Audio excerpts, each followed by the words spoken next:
viewers, today I'm going to discuss the distal 1/3 of the humerus. If you look at my last video, I discussed the proximal 1/3 of the humerus.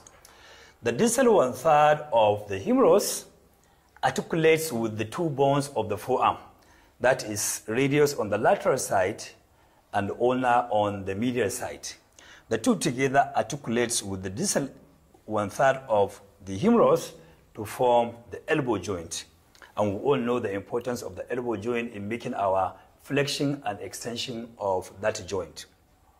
So on this distal 1/3 of the humerus, on the medial side, we have what we call the medial condyle of the humerus. And this medial condyle of the humerus, that is exactly where this trochlea is located, or is located there. And the lateral condyle of the humerus is where the capitulum of the humerus is located. The trochlea is the area of articulation of the ulnar bone, while the capitulum is the area of articulation of the radius bone. And so, by the time one makes flexion movement of the forearm, the ulnar itself sits on one fossa that is lying directly above the trochlea. And this depression of fossa is what we call the coronoid fossa.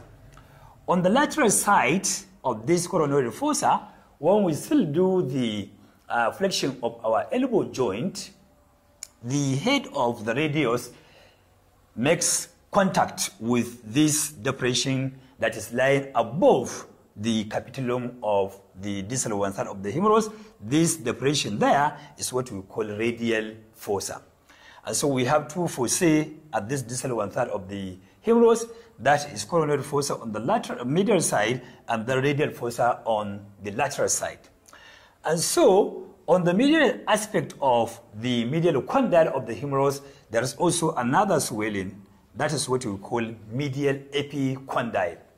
And on the lateral side, that is on the lateral aspect of the lateral condyle of the humerus, we have another projection or swelling, what we call the lateral epicondyle of the humerus.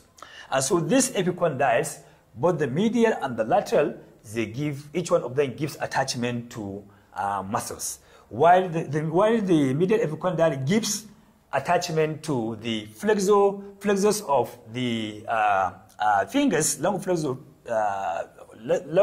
of the fingers, the lateral epicondyle gives attachment to the extensors of the long extensors of the fingers. So now we've seen the anterior view of the distal 1/3 of the humerus. So if we now look at the posterior view of the distal 1/3 of the humerus, now we can see that at the superior aspect of the trochlea, which we can still see at the back of the posterior, at the back of the distal 1/3 of the humerus, we are also going to see another depression.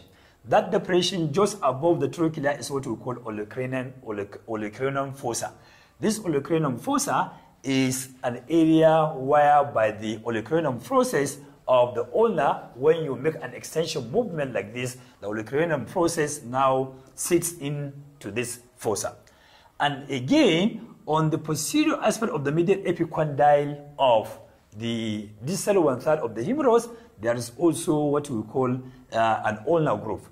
That groove is an area where a nerve, what known as the ulnar nerve, gets contact with the back of the medial epicondyle. So viewers, thank you very much for having time to watch my video again.